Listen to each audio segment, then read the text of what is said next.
नमस्कार। एक तरफ तो हम प्रकृति को ही भगवान मान रहे हैं, ब्रह्म मानते हैं।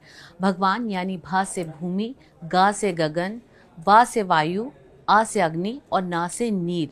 इन सब से मिलके जो बना है, हम किसी को माँ की संज्ञा देते हैं, किसी को देवता की संज्ञा देते हैं। लेकिन उसके बाद जब प्रकृति के असंतुलन की बात होती है, ग्लोबल वार्मिंग की बात होती है, तो फिर ये सवाल उठता है, असंतुलन यानी प्रकृति का दोहन कौन कर रहा है। आज बात पर्यावरण पे है और हमारे साथ वो युवा पीढ़ी है जिसके ऊपर दारोमदार है कि वो भविष्य में जो दे भारत, वो ऐसा भारत हो जहाँ सब स्वच्छ वायु में सांस ले सकें और प्रकृति में एक संतुलन बरकरार हो। और इनकी जिज्ञासाओं का समाधान करने के लिए जगत गुरु स्वामी सतीचार्य जी महाराज हैं। गुरु जी बहुत बहुत स्वागत है, प्रणाम। आभार। एक बहुत सरल व्याख्या में कहें तो जितना भी कमाओगे सब व्यर्थ ही जाएगा। आज अर्थ को नहीं बचाया तो सब व्यर्थ हो जाएगा। एक तरफ हम लोग जो वही भगवान की संज्ञा देते हैं, दूसरी तरफ इस तरह की घटनाएं हो रही हैं। तो ग्लोबल वार्मिंग तो हम कह सकते हैं दुनिया के लिए, हमारे यहाँ तो हम अपने ही आध्यात्मिक अपनी चेतनाओं का दोहन कर रहे हैं। अगर नदियों के साथ ठीक बर्ताव नहीं कर रहे हैं, पहाड़ों के साथ ठीक बर्ताव नहीं कर रहे हैं। नहीं, इसको बिल्कुल आध्यात्मिक तौर पर अगर आप शास्त्रों की भाषा में समझें तो प्रकृति ही भगवान है। आप अगर आध्यात्मिक है और आप भगवान को मानने वाले हैं तो भगवान कौन है? भगवान प्रकृति ही है। भगवान में जो भा है वो भूमि को रिप्रेजेंट करता है। जो गा है भगवान के अक्षरों में भ ग, तो जो गा है वो गगन यानी आसमान का प्रतिनिधित्व करता है। वह वायु को, आ अग्नि को और ना नीर यानी पानी को रिप्रेजेंट करता है। तो ये जो प्रकृति के प्रमुख तत्व हैं यही भगवान हैं और हम इनके विपक्ष में काम कर रहे हैं। जल देवता है हमारे यहाँ, धरती माता है हमारे यहाँ, आकाश हमारे यहाँ संबल है। तो जीवन का आप उद्देश्य भूल रहे हैं। आप किसी न किसी तरह से प्रकृति को नुकसान पहुंचा रहे हैं और उसका प्रतिफल है कि कभी भूकंप आता है, कभी बाढ़ आती है, कभी भूचाल आता है, कभी कभी समुद्र में आपका आतताई स्वरूप दिखता है। कभी सर्दी हो जाती है, सर्दी तो बहुत होती है, कभी गर्मी और कभी पड़ती ही नहीं है। और अथवा समटाइम आपको जो ये महामारी और विनाशकारी जो बीमारियां दिखने को मिलती हैं, कभी आप देख रहे हो कि केदारनाथ में बार बार हेलीकॉप्टर्स गिर रहे हैं। ये सब प्रकृति आपको संकेत दे रही है कि सावधान। शारीरिक प्रकृति और बाहरी प्रकृति दोनों आपको सावधान करते हैं। जैसे बुखार आना कोई बीमारी है क्या आपको लगता है? बुखार आना एक लक्षण है, एक वार्निंग है। आपका शरीर तपने लगे तो आप समझना कि अब वार्निंग आ रही है, आप बीमार हो गए हो। क्योंकि बुखार तमाम तरीके के हैं, मलेरिया, डेंगू, मेनिंजाइटिस, तुम्हारा कोरोना का बुखार, तमाम तरीके के बुखार हैं। मतलब 47-48 प्रकार तो मुझे ही याद हैं बुखार के। तो बुखार एक लक्षण है, बीमारी नहीं है। तो ऐसे ही लक्षण प्रकृति में देखने को मिल रहे हैं। लोगों के बाल जल्दी सफेद हो रहे हैं, आंखें काम नहीं कर रही, कान काम नहीं कर रहे हैं, शरीर काम नहीं कर रहा है। युवा बच्चे एक मंजिल पे पहुंचते पहुंचते ही ऐसा लगता मतलब क्या ही छूट गया है, क्या खाया है, क्या पिया है, क्या बचाया है और क्या रह गया है। तो शरीर, आत्मा, बल, संयम, क्षमता, सामर्थ्य सब समाप्त हो रहा है। कारण प्रकृति के साथ खिलवाड़ हो रहा है। अंदर की प्रकृति और बाहर की प्रकृति दोनों का रक्षण कीजिए, अन्यथा ये लक्षण आप रक्षण न कर सके तो ये लक्षण कहते हैं कि कल विनाश होगा। नमस्कार आचार्य जी। मेरा सवाल ये है कि अक्सर लोग भूल जाते हैं कि जो उनको सबसे ज़्यादा मक्खन लगाता है उन्हीं के हाथ में चाकू होता है। और यही से मेरा सवाल है कि जो लोग पेड़ लगाते हुए, जो पॉलिटिशियंस हैं, जो सेलिब्रिटीज़ हैं, पेड़ लगाते हुए फ़ोटो खींच के अपने इंस्टाग्राम पे डालते हैं, वही लोग अगले दिन वही पेड़ काटने का टेंडर पास करते हैं। इन लोगों को आप क्या सूचित करना चाहेंगे, क्या बोलना चाहेंगे? आपकी कुछ टिप्पणी विशेष हो? मुझे लगता है कि आपका अपना मानस अच्छा है, आपने प्रश्न भी अच्छा किया है और बहुत बहुत गंभीरता से, बड़ी बेबाकी के साथ और बड़ी स्पष्टता के साथ आपने प्रश्न किया, अच्छी बात है। पर मैं आपको इससे इतर हटकर बात कहता हूं, हम दूसरों को दोष देने के बजाय क्यों ना हम सुधर जाएं। हम सुधरेंगे तब जग सुधरेगा। हमारे घर को ठीक करने कौन आएगा? हमारे जीवन हमारा है तो हम ठीक करेंगे। हम अगर जिम्मेदार हो जाएं, एक नेता पे कम से कम कई लाख जनता है। एक नेता 5 पेड़ लगाए या 100 पेड़ काट ले, दोनों में कुछ नहीं कर सकता, वो किसी लायक नहीं है। लायक आप हैं। आप नेता बनाते हैं, अभिनेता बनाते हैं, आप स्टार बनाते हैं, आप उद्योगपति बनाते हैं, आप व्यवसायी बनाते हैं, आप ही भगवान बनाते हैं। तो आप सर्वस्व हो, आप कर सकते हो।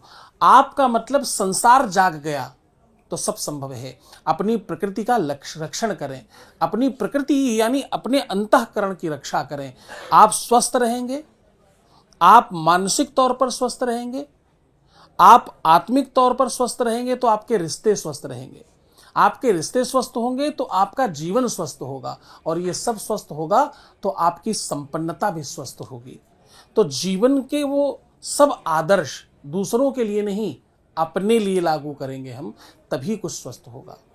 गुरुजी, हमें ऐसा नहीं लगता कि हम अपने पृथ्वी के हम खुद दुश्मन बन रहे हैं? क्योंकि जिस तरह से देखा जा रहा है, शहरी क्षेत्रों में वृक्षों को काटा जा रहा है और शहर को मतलब बिल्डिंग्स बनाई जा रही है, तो इस पे आपकी मतलब आपका क्या कहना है सर?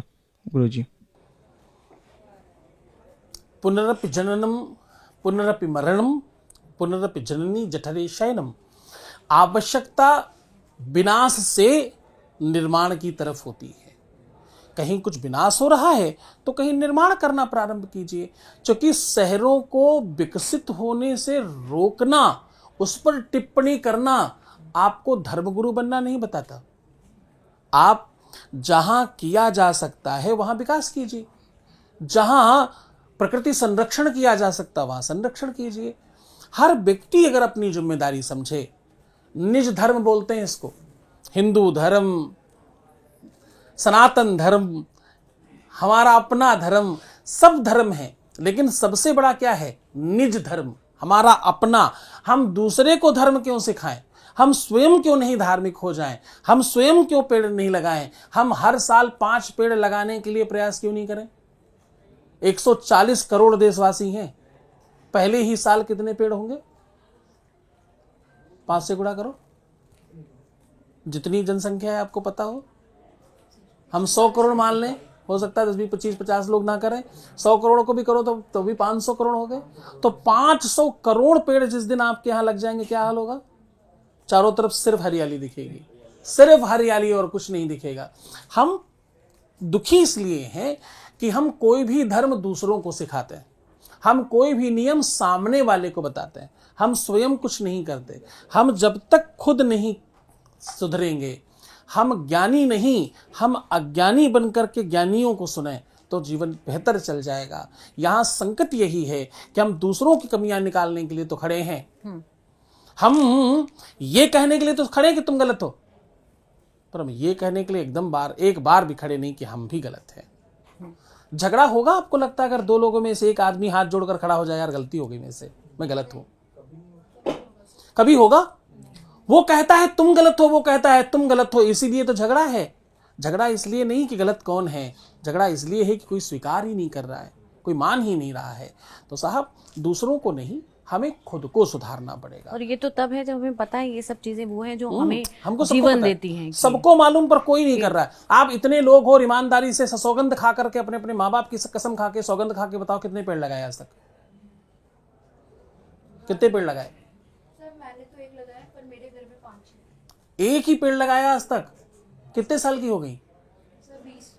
20 साल एक व्यक्ति को। अब इतने लोगों में एक व्यक्ति ने हाथ उठाया पहले तो, अब सोचो परसेंटेज निकालो, और एक ही पेड़ लगाया जीवन में, जबकि केवल आपके भोजन पकाने में 20 साल तक जो आपने खाना खाया है, उसकी एनर्जी बनाने के लिए जो पंखा चलाया, जो लाइट चलाया, उसको उतने भर को बनाए रखने के लिए कम से कम 100 पेड़ खा गई आप।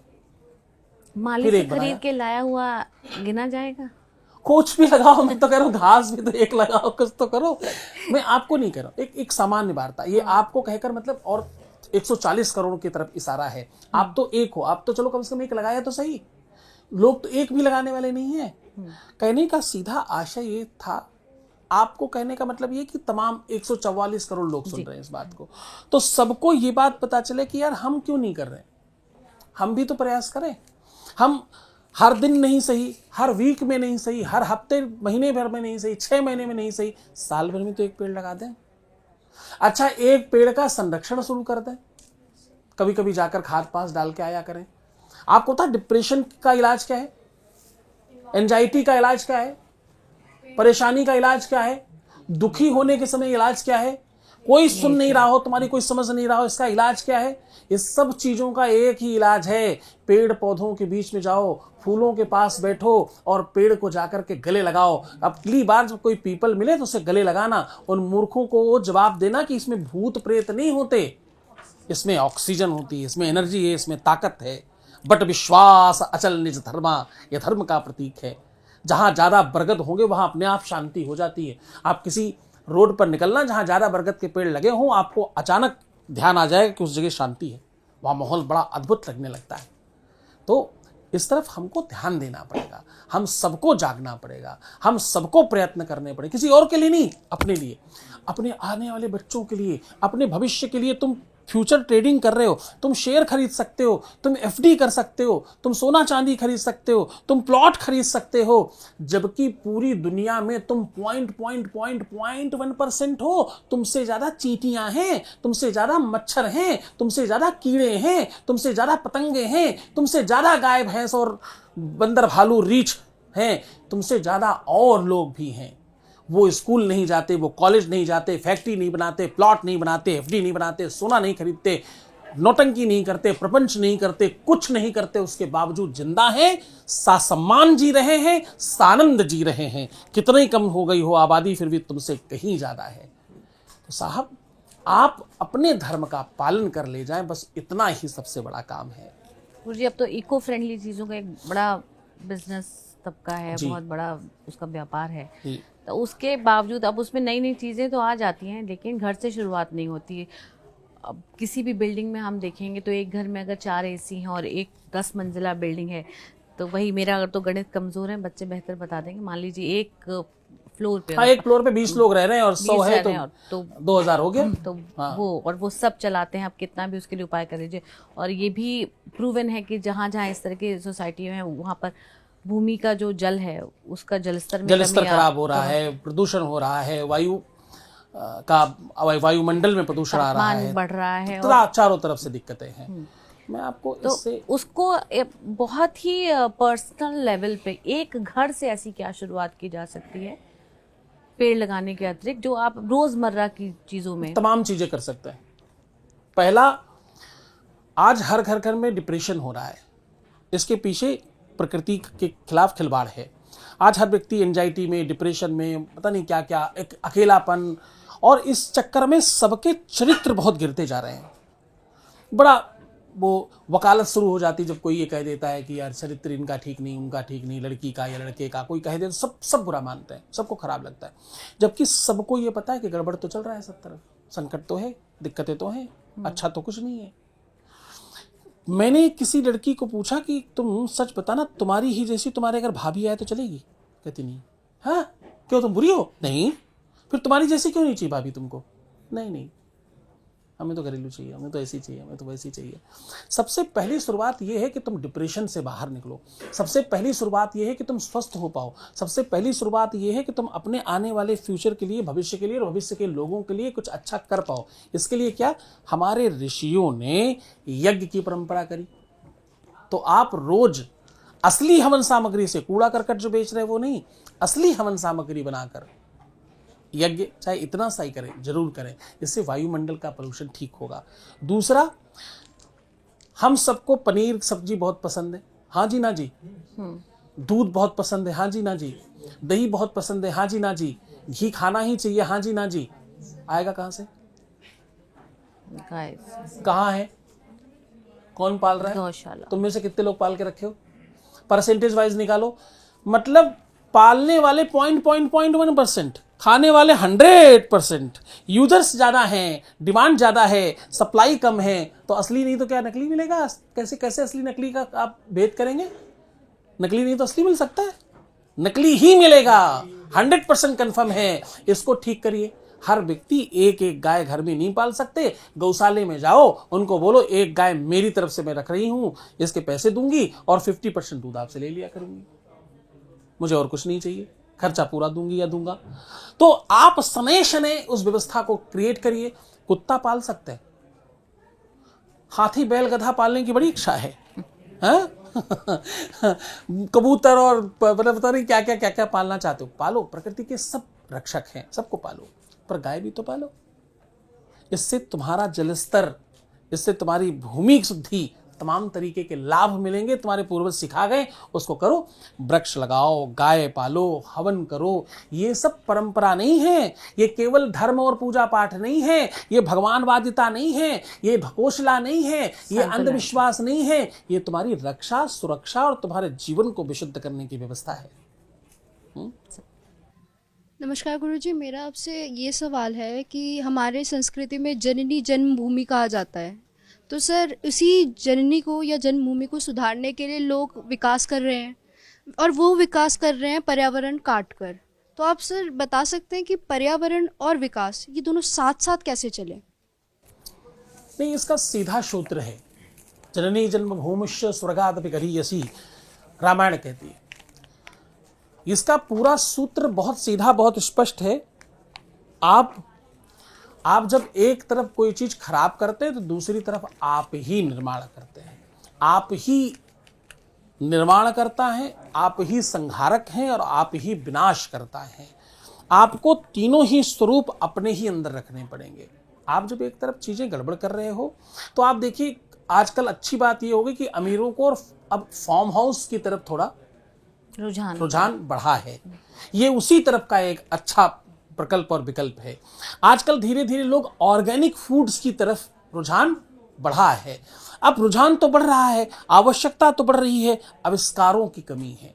जो बच्चे पढ़ लिख करके लाखों रुपए, करोड़ों रुपए बर्बाद करके अपने घर वालों की अच्छी पढ़ाई करते हैं, जिन्होंने अपने जीवन के 20-22 साल बर्बाद करके पढ़ाई करी है, उनको 15,000, 20,000, 25,000 की नौकरी क्यों करनी है? वो कृषि की तरफ क्यों नहीं जा रहे हैं? क्या शिक्षित होकर के ये सब काम नहीं किए जा सकते? शिक्षित लोग इसलिए नहीं होते कि काम को छोटा और बड़ा बताएं। शिक्षित लोग इसलिए होते हैं कि छोटे से काम को भी बड़े स्तर पर करके दिखाएं, छोटे से काम को बड़ा कर ले जाएं। इसके लिए लोग शिक्षा लेते हैं। हमारे यहाँ परंपरागत हम भीड़ की तरफ चल पड़ते हैं। हम जो सब कर रहे हैं वही हम भी करेंगे, जैसे सब जी रहे हैं वैसे हम भी जिएंगे, जैसे सब रह रहे हैं वैसे हम भी रहेंगे। तो मुझे लगता है प्रकृति को समझो, अपनी नियति को समझो, अपनी प्रकृति और सिस्टम के आधार पर चलो। आजकल देखिए कितना बढ़िया शोध और रिसर्च हुआ है कि आप अपनी छोटी सी छत पर खूब सारी सब्जियां, खूब सारे फल फ्रूट्स लगा सकते हो। करना ही चाहिए। अनावश्यक हर हाथ में 50,000 लाख रुपए का मोबाइल तो लोग रख लेंगे, जिससे अमृत टपकेगा रोज। लेकिन 10-20-25,000 रुपए लगा करके ऐसा बगीचा नहीं लगाएंगे घर में जिससे सब अच्छा खा सकें, ऑर्गेनिक फूड ले सके। आविष्कारों पर फोकस करना है, लोगों को जागृत करना है। कम से कम हम लोग ये संकल्प ले लें कि हम खुद भी और अपने जानने वालों को, अपने प्रेमी प्रेमिकाओं को, प्रेमी प्रेमिका मतलब कौन? हमारे माँ बाप, हमारे चाचा चाची, हमारे मामा मामी, हमारी नानी नाना, तमाम रिश्तेदार हैं, वो सब प्रेमी हैं हमारे, हम उनके प्रेमी हैं। इनको सबको जगाएंगे, यही ही करना, ऐसा ही करना है, इसी से मदद करेंगे। अगली बार रक्षाबंधन में दीदी को कुछ पैसे दे पाए चाहे नहीं दे पाए, उनके गार्डन की कोई व्यवस्था करके आएंगे, उनकी बालकनी में 2-3 फलों की और सब्जियों की व्यवस्था करके आएंगे। हो सकता आदत पड़ जाए, हो सकता वो जाग जाए, उसके बाद आप एक लगा के आओगे, वो 20 लगाए मिलेंगे अगले बार। तो हम सब खुद जागे, लोगों को जगाएं, ये हमारा पहला निजी धर्म है। प्रकृति, सृष्टि और परमात्मा की रक्षा आपके हाथ में है, क्योंकि धर्मो रक्षत रक्षताः, धर्म की रक्षा आप करोगे तो धर्म आपकी रक्षा करेगा, प्रकृति की रक्षा आप करोगे तो प्रकृति आपकी रक्षा करेगी। और इसका बहुत अच्छा उदाहरण ये है कि उपले जानते हैं आप लोग, कंडा उपला जिसको बोलते हैं, गाय के गोबर से बनता है। तो अभी हमें ऐसे देखने को नहीं मिलता, लेकिन वही नवरात्र में या आपके घर में कोई धर्म कर्म होता है तो जो ऑनलाइन साइट्स होती हैं वहाँ पे काऊ डंग केक के नाम से वो पैकेजिंग में बाकायदा बहुत महंगा बिकता है। तो आप जिस चीज़ को मतलब गांव देहात की चीज़ सोच कैसे छोड़ देते हैं, वही चीज़ आपकी वो एक नई पैकेजिंग के साथ और महंगी होकर मिलती है। वो क्या है ना, हमारे लोगों को आदत है, योग जब योगा होगा तो माना जाएगा, आयुर्वेद जब आयुर्वेदा होगा तो माना जाएगा, हमारे यहाँ के स्वामी विवेकानंद जब विवेकानंदा होंगे तो माने जाएंगे। हमारे यहाँ को आदत है, हमारी वस्तु को दूसरा कोई छौंक लगाकर अपना नाम लगा करके वापस हमको दे दे तो हम बड़ा अच्छा मानकर उसे स्वीकार कर लेते हैं। देखिए वो भी फॉलो कर रहे हैं। नहीं कि ये वैसा है, इंटरनेशनल हो गई चीज। तो साहब अपनी चीज अच्छी ही है, वो जिस भी प्रकार की उसे स्वीकार करें, प्रकृति और सृष्टि का रक्षण करें, बाहर की प्रकृति नहीं अंदर की भी प्रकृति को अच्छा करें। आहार और व्यवहार ये दो तुम्हारे पैर हैं, जिससे सही चलोगे तो फिर आचरण अच्छा हो जाएगा। आहार व्यवहार फिर तुम्हारा आचरण, ये धीरे धीरे चढ़ते चढ़ते तुमसे बड़ा, तुमसे अमीर, तुमसे श्रेष्ठ, तुमसे बेहतर, तुमसे ज्ञानी और तुमसे ज्यादा सफल कोई होगा नहीं। बहुत बहुत इतना ही करना है। बहुत बहुत धन्यवाद गुरुजी। तो आप उसको बहुत आधुनिक होके अगर बोलते हैं कि मैं एनवायरनमेंट फ्रेंडली बातें करता हूँ, या आप उसे प्रकृति मान के उसकी पूजा करें, बात वही है। आपको वो प्रकृति जो आपके लिए जीवन दायिनी है उसकी रक्षा स्वयं करनी है, वरना आने वाले दिन में खतरा आपके स्वयं के अस्तित्व पर होने वाला है। इस कार्यक्रम में इतना ही। मिलेंगे फिर किसी और शंका के समाधान के साथ, किसी और समस्या का हल जानने के लिए जगत गुरु आवाज में। तब तक के लिए नमस्कार, धन्यवाद।